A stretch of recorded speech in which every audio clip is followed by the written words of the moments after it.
What's Yeah. up, Blair the Flair? You know what it is. The most exciting man in boxing. Woo! What's up, We y'all? got the Rock. What's We going got the on? Rock and Ric Flair. You got Yeah, Ric I'm Flair and just we got The chilling on Rock the on. couch, man. Happen to see you guys. What's happening? Appreciate you coming on. Wow, we got our first real guest on. Hell yeah. What's How is next? everything? Everything's lovely. Everything's lovely. Waiting for that next big contract coming in.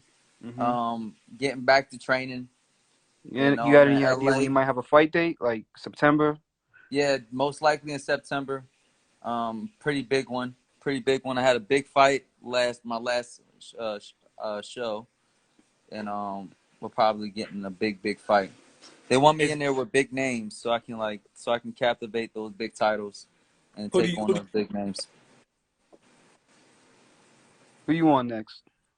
I don't know. Like, I really would love Jesse Vargas if he's stupid enough to sign that contract. Mikey Garcia would love that fight. What you think about Rashidi Ellis? I already spanked him a couple times. Yeah, what you think about Rashidi? Rashidi Ellis, oh, he's good. There's a couple things that's wrong about him. He's a good fighter, but then like he could fight and nobody ever see him. He's almost a waste of time. There's nothing that like really helps anybody when it's fighting him. You know, his ranking is good, but it's not great. And then like let's say that last fight with Alexis, that should have been something that broke him out into like a big status, but then it wasn't. It was a boring fight, and then nobody ever spoke about it again. That's a problem. And he gave him his first loss, didn't he? Huh? He gave him his first loss. Yeah, he gave that guy his first loss, but then like nobody heard about it. You know, shit. Yeah, I don't like the way Golden Boy deals with his promotion. It's like they don't even like it's who's that dude he beat up a couple years ago? The dude he knocked out in the first round. Eddie Gomez. They could have capitalized on that, put him in there with another prospect. They didn't. Absolutely. It's like one thing about boxing that I hate nowadays. Like these promoters, they get these nice prospects, and they just let them sit on the side. You know what I mean? Hey man, if you're not Mexican or Mexican descent, you need to be more than just a good boxer, and you better not be born. You know what I'm saying? I do a whole lot of promoting. You know, I'm the most exciting man in boxing for a reason. You know, I'm out there not only producing inside the ring, but also outside the ring. I work twice as hard as everybody else. And that's what you got to do, especially if you're somebody like Rashidi Ellis that really don't have that much else to capitalize on. You're not going to capitalize on, like, politics. So you got to do something bigger and better, or else you're going to be nothing. You know, like right now, like, it doesn't really interest anybody to fight him. You know, unless he has something more to offer than just, oh, I can bop. Because then after I beat him, then what? Like, you know, like, okay, yeah, you beat just an average fighter. That's how they would treat it. Yeah. Unless he can do something bigger and better.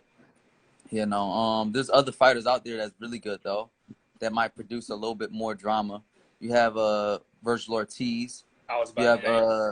You have Jerron Ennis from Philadelphia.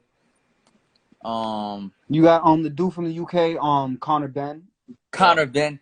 My boy Conor Benn. Me and him is going to make fantastic music when we get in there, man. It's going to be a great dancing partner. I look forward to fighting Conor Benn. Me and him is great. That'll be a great build-up, a great fight. Conor Benn will bring a lot of fans. Flair will bring a lot of fans. I look forward to that fight, especially in the build-up. Once all of those belts go flying into the breeze, and Virgil will start picking up belts. Conor Benn will start picking up some belts, and then we see how everything plays out. Because I'm pretty sure soon, like those the belts is gonna get unified with between. It's gonna be either Sean. So it's either gonna be Earl Spence or Terrence Crawford. Either way, whoever's unifies those belts, they're going to be moving out of there. You know, they damn sure It's don't like want. They don't want to wait it's too kind of long like before somebody like it's. me or Ennis gets I to think them, it's gonna. or I it's gonna always be a think it's gonna problem. be.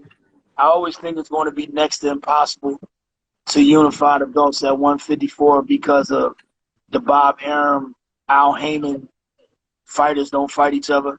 So it's kind of like next to impossible. You know what I'm saying? Like we've been going through this for the past 10 to 15 years with them two Well, up you know, until the Yeah, Pacquiao Floyd fight.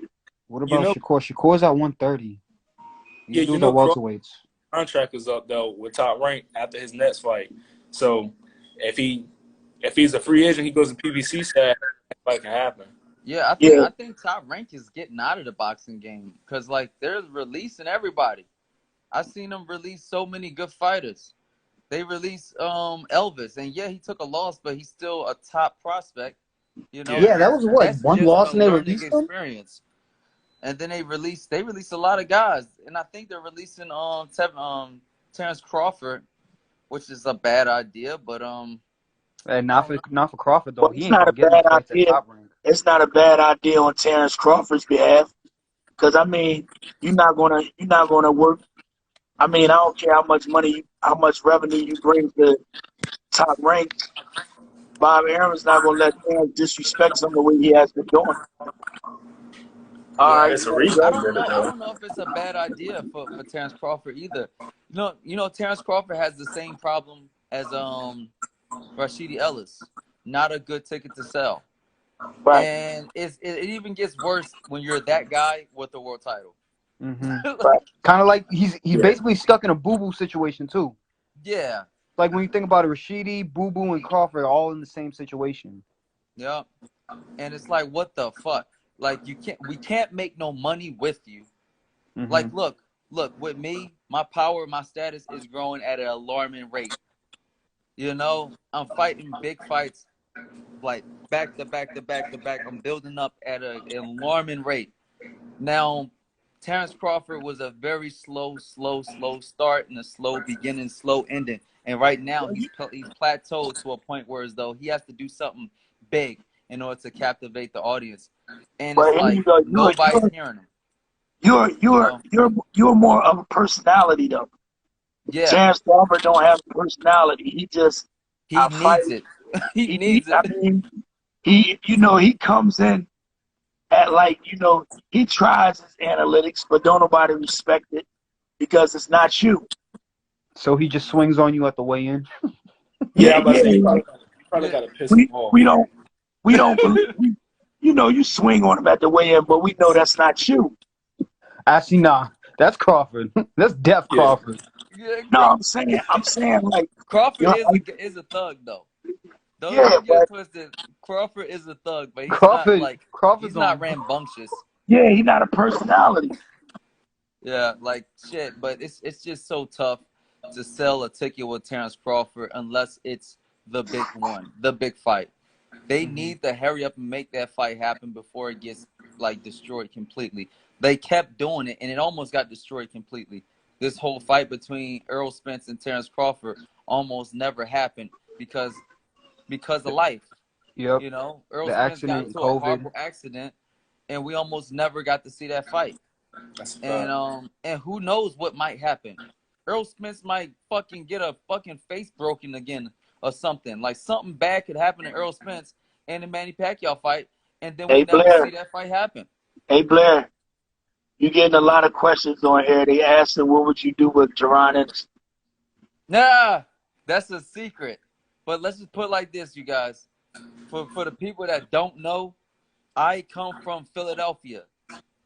Don't think that I don't know how to handle these Philadelphia fighters and all their skills and tactics. Don't think that I can't just dismember a motherfucker in an instant. The last fighter that I fought is a very highly talented defensive fighter. Very much like a person like how he would be Jerron Ennis. Don't think I can't take care of those guys in an instant. I know Well, everything. I'm Is I'm it? gonna I'm gonna introduce myself. I'm Briz, and I'm from Philadelphia. I'm laying on my couch in Philadelphia. Okay. So I done frequent gyms in Philadelphia. So like on behalf of the people that's speaking for Jerron Ennis, I'm one of the ones that want to know what you do with Boots. But you answered it though. What I do with Boots? No, you answered it. You gave me. Listen, I will You gave me dismember an answer. guys out in that gym. But hey, the thing is, I came before Boots.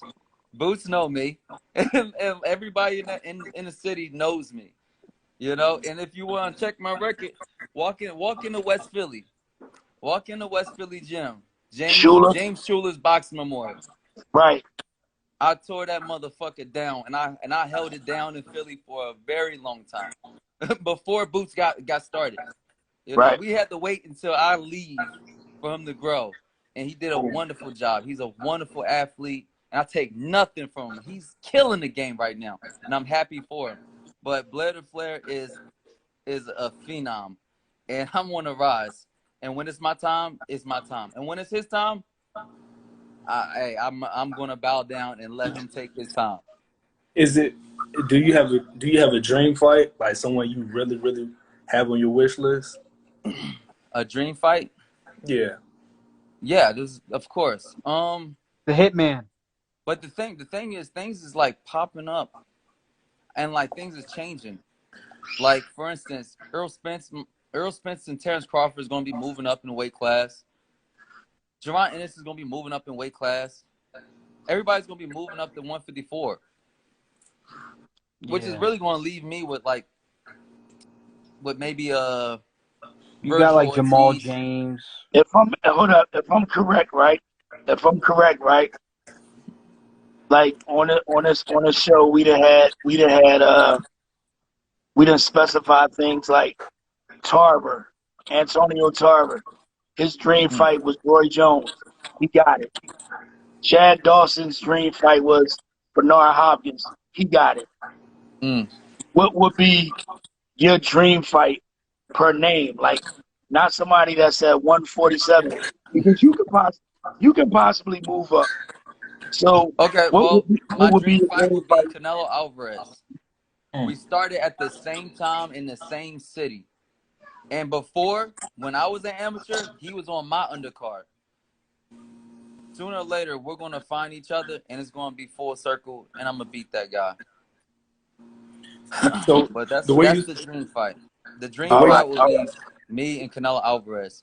But I would love to fight Terrence Crawford. That's another dream fight. You know, it'd be a great fight. It'll push me way up in the rankings, and I'm like so prepared. You know, Terrence Crawford knows about me already. We've been talking, we've been talking and everything. You know, I've been talking the most shit. He show up to my gym every once in a while. He wants some smoke. You know, and that would be a great fight. Can I ask you something real quick? If you Crawford, because you heard about how the WBA they rejected Pacquiao's request to get the super title back for the Spence fight. I was gonna talk about that. Wow. If you're Crawford, do you go after Ugas and get that WBA title belt so you and Spence? Man, I want to fight Ugas my damn self. Like that? Ugas is easy work for people like me and Terrence Crawford. Okay. People that's intellectual, that thinks, and that has certain properties, and can punch. Ugas is a sitting easy target for somebody like us. So you plan on staying at 147 for a while, right? I plan on staying at 147 until the blow up. When it's time, when I finally blow up, and my name is beyond what anybody else can even fuck with. Once that happens, then we can start talking about this Canelo Alvarez fight. You know, because we need a megastar fighting another megastar, and that's where it's at. That's where it's all about. So, where are you ranked at 147? What would you rank yourself? I haven't even checked the rankings. No, I'm saying no. I'm not asking you about Ring Magazine, ESPN. I'm asking you, where do you rank yourself at? What do you mean, like rank myself? Well, number one. I have to have the mindset of a true champion in order to be a true champion. I believe I'm the people's champion. I believe that I'm stronger, faster, and smarter than everyone in that ring. And sooner or later, anyone that gets in that ring will fall victim to everything that I have. Honestly, I'm very calculative. I'm articulate. I can think on the fly, and I have a game plan for everybody. Don't think I don't have a game plan for those technical fighters that you think that's easy, that those guys would easily beat somebody like me that can counter. They won't be able to counter everything. You know, I have a whole lot of smoke for everybody. Everybody. Power punchers, counter punchers, people that's strong, people that's fast. I have a little bit of something for everybody. Let me ask this: With you saying you feel you number one, who do you feel like is right there by? Who do you think would be your biggest test? Who would be my biggest test? Yeah, of all welterweights. So anybody around welterweight, whether it's From 40, 140 to 54. 154. Terrence Crawford is the toughest fight for anybody in the welterweight division. Why? Okay. Because his real gift is his thought process. Okay. You know, he's not the strongest, he's not the fastest, and technically he's not really the smartest, but his thought process is high up there. He will bait you, he will pull, he will counter, he will step around you if he can. He would do a lot of things to try to like throw you off. He's in and he's out, he's in, he's out. He has a very good he's really good at the game, dude. He's really good at the game. You know? I don't see Errol Spence beating him. You don't think Like, so? at all. Hell no. Hell no. A fucking strong power puncher that can't fucking move his head? No. That's not good enough. That's not good enough. If I know that motherfucker ain't good enough for me, I know he ain't good enough for Terrence Crawford. It's not good enough. You know? It's just not good enough. Are you still smoking weed? Pacquiao? Huh? How do you see Spence and Pacquiao next month? I don't know. I really don't know. Cause like Spence gonna drop is Errol. Spence really hurt from that car accident? You know, No. like how hurt is he? Cause like he didn't really take any damage since he got in that car accident. But he also haven't been able to knock anybody out since that car accident either. I don't know. And then on top of that, how old is Manny Pacquiao? Like really, like 42. I feel like 42. Manny's older for some reason. But think about this, man. He's been in fucking war after war after war. Is he done? He might be completely done. Yeah. Who knows? You know, I'll figure it out pretty soon because I'm gonna jump in there and see what it's about. But last time I checked, he's been giving these young guys a hell of a five run with their money. He been wearing these young fighters out. You know. Well, Leonard Ellerby made the statement. He said that, you know, when you're a guy like Pacquiao, you done sparred, you done been in the ring with all styles. So I believe that, you know, when you go in to fight a guy like Manny, what you bringing that he hasn't seen already? He done tasted the canvas real bad. He bounced back from that. You know what I'm saying? Like, he done seen a whole lot of styles. It's just like it's not really not too much that you can do with him. If you're not gonna get him out of here, he's gonna keep coming. I don't know, man. I don't know what Pacquiao can do around that strong jab that Errol Spence have. Errol Spence, even though Errol Spence have certain limitations, Errol Spence is incredible. He's an incredible athlete. He's strong. He has a fucking incredible foundation. His body, his structure is strong. And he has a very strong jab. He can put all his power in a jab. And he can time. He has really good timing. So like my whole thing is like the whole fight is going to be based around that first 3 rounds. If Pacquiao can't take away that jab, it's over for Pacquiao. That's a fact. He will get caught coming in. Or he will never be able to come in. And he'll just get clipped and beat down by that strong jab and the follow-ups, the straights, the hooks. Hell, Errol Spence even throws a left hook, which is rare. You know, and it's a southpaw against a southpaw, so either one of them is not really that used to fighting each other. But still, I think Errol Spence has definitely an advantage, and it's all going to be based around that jab. Can Pacquiao close that distance and get away from getting hit with those jabs. I'm gonna see what the fuck he's gonna do when I get in the gym with him. But like, seriously, I don't have the same kind of jab that Errol Spence has. I mean, I can develop it, but I don't like to use that type of jab. But that powerful jab is going to be pivotal. I wonder how Pacquiao's going to be able to handle it. If Pacquiao handles it and is able to throw that crazy uppercut that they're practicing in the gym, then it's over. Like, Errol Spence is going to be a distant memory. Because nobody punches harder than Pacquiao, man. Thurman said it was like getting hit by 2 bricks. Yeah, he did say that. Like, I wonder if that man's even human. I'm with that Shane might be the Mosley. real alien. I'm with Shane Mosley. He got dropped in the 2nd round against Pacquiao. He said the first thing he thought when he got up was like, damn, I got 10 more rounds to go with him. And you know what's crazy? I was in the camp for that fight. I was in the camp. I was in Big Bear.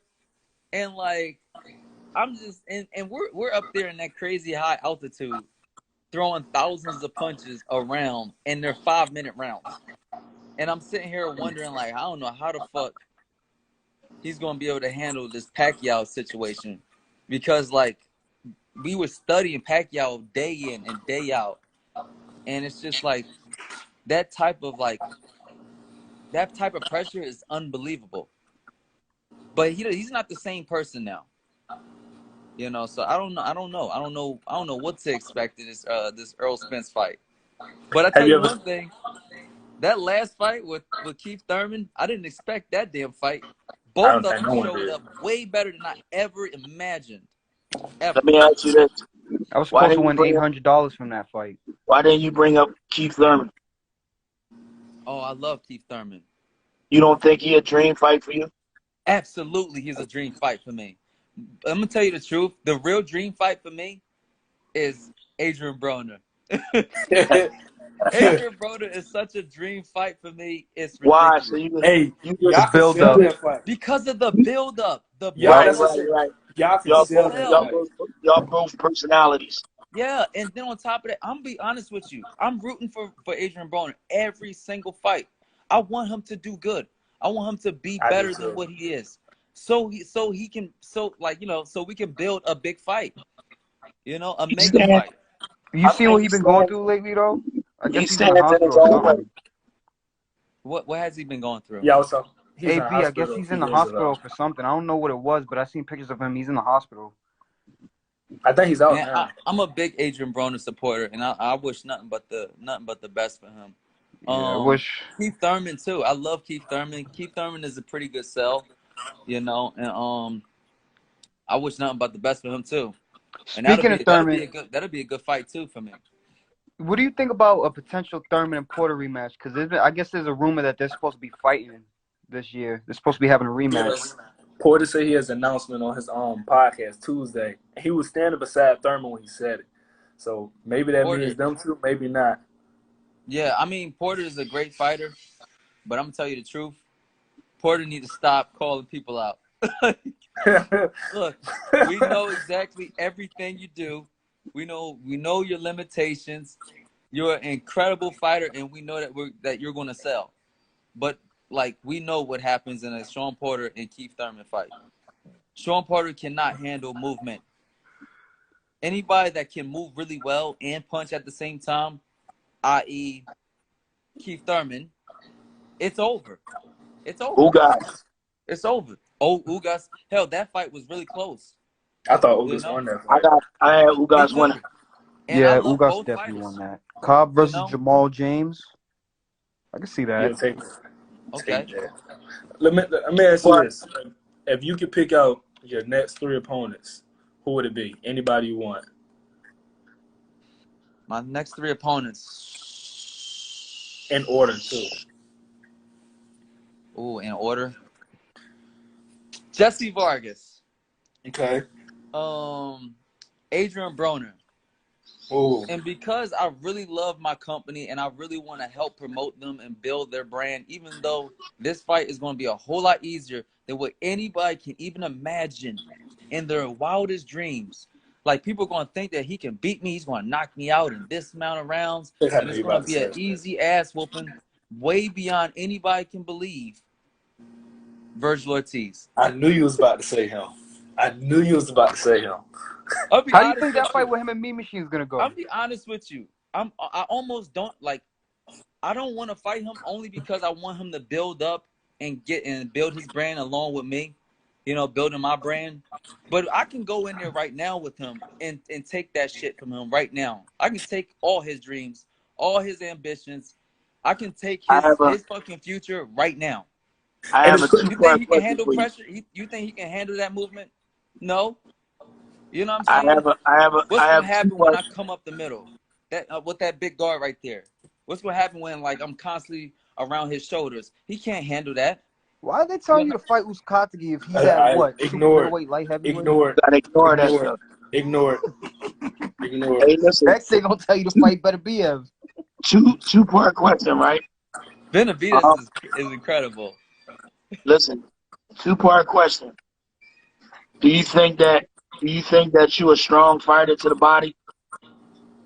Yeah. The last person I punched to the body got a broken rib. All right. I don't know how to What? punch. It's kind of hard to hit the liver, so I'm practicing liver shots. So like I don't have to punch so hard, but I've broken ribs in that ring. All right. Now that lead up to my next question. Matter of fact, the last fighter, Brad Solomon, he suffered a broken rib too. Okay. That leads to my next question. Do you want to fight Keith Thurman? Keith Thurman? Do I want to fight Keith Thurman? Yeah. Absolutely. If you I love Keith Thurman. now here's why I put that together. Keith I know Thurman. why. I know Keith why. Thurman against Louis Collazo, body shot hurting. Danny Garcia, body shot hurting. Sean Porter, body shot hurting. Pacquiao body shot body made him shot spit out the hurting. mouthpiece. Now here you go. He's actually a fight between me and Keith Thurman is a whole lot easier than you would think. I Honestly. believe you. Like, he has movement, but his feet is not faster than mine. He won't be able to escape me, and I will lure him into counters and traps. And the thing is, right?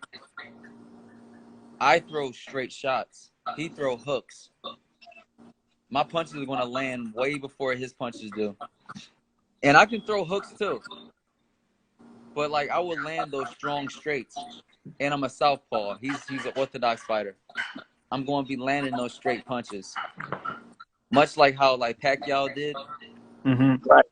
But I won't have to like land. I won't have to jump in and lunge in there. I can stay right there with him. I'm taller than he is. How tall are you? 5'11", actually? man. I'm 5'11" and a half. Oh, you're Damn tall. near 6 foot. Damn. And counting. I'm still grown, which is weird. That's good for 147. 5'11". Yeah, that is. 5'11". Sibbie, what are you at? Fast feet, fast I'm hands, 5'8". strong hands, and good head movement. There's some people that don't move their head, like Earl Spence. Earl Spence don't move his head. So I heard you say you was gonna spar Pacquiao soon. Is that gonna be a first time sparring him? Yeah. I'm not even looking forward to it too, man. That's Like, what I was about to ask you next. I want you to. I'm just coming off the streets. No, I want you to. No, bring it back. Don't wrap it. I want you to spar Pacquiao because I want you to come back on the show and tell us what it's like what it's really like to be in the ring with. Yes. Pacquiao, like, you know, we didn't heard how hard he hits. We didn't heard how many styles he faced. I want you to come on the show and say something I never heard before about Manny Pacquiao. Whoa. Time out. Whoa. What did this Web Sky? Yo, Hitman. Nah, hold on. Let me get in this jabroni real quick. Ignore it, bro. Ignore it. No. I've been out of character the whole episode. Let me get in one time. We got Blair to Flair. Let me get into the Hitman character. Let me just do it. It's not gonna take long. All right. This little jabroni says, "Don't listen to these clowns. You need Ryan or Tank." First of all, jabroni, I don't know if you noticed this. Ryan's at 135. Tank's at 130, 135, 140. Blair's at 147. I don't think Blair's worrying about two lightweights. He's worrying about the big fish at 147. All right, jabroni. Now, the Hitman says, next time you want to come on the Hitman show, talk about the Hitman, call him a clown. The Hitman says he's going to go to the nearest drugstore, buy the biggest bottle of calamine lotion, undo the top, pour all the lotion out, fill it back up with monkey piss, turn it sideways, and stick it straight up your candy ass. I love it. I love it. I fucking love it. I'm telling you, Blair, you Ric Flair, I'm the Rock. I'm telling you, we can make the most exciting. What the Rock? I don't entertain. I never. It's cooking. Listen. Yeah. I've never been one. I've never been the one. I instantly became your fan. Hey man, look, I appreciate that. I appreciate that. Hey, if you could you give us all a follow? Please. Everybody, follow. Appreciate that, champ. Listen to this. One more thing I want to say, right? I've never been one of the type of guys that I read the comments, but I don't comment. If it's not nothing that I don't think that's relevant to what we talking about, I don't answer. You know what I mean? I don't respond. I'm not a. But the Hitman got time to go back and forth all day. No, you do. That's but right. Like, take all the smoke. We want all the smoke. We fighters, we fighters for real. Even if you're a fan, give me the booze right now. We fighters for real, so I don't have time to chase How about this? How about this? I'll start it myself. How about that? Before we get to the woos, I want the booze. You want the booze? Yes, I want the booze. They couldn't boo me. Oh man, you know what would happen if I get booed? That whole crowd, I'm getting kicked out. That whole state. If I get booed, I'm getting kicked out. I like the woos and the booze. So you want us all to give you a woo before you get off? You know what? Hell yeah. Hold on, let me go outside. I'm not about to get my dad mad. Everybody in the comments, give me a woo! Send a shout out to Send a shout out to the show. Oh yeah, I'm gonna post and tag. Follow Briz. Hey, I know you. All right, hold on. I know I'm about to go outside right now, and I'm about to give you a good woo. Hit Squad, right? Yes, one of my coaches. Right? It's Norfolk Hit Squad? Yeah, that's Sibbie's coach. All right. Shout out to Norfolk Hit Squad from the one and only, the great one, Blair the Flair, the most exciting man in boxing. Woo! That's right, baby. Take care. Still lives with his parents, yeah, and you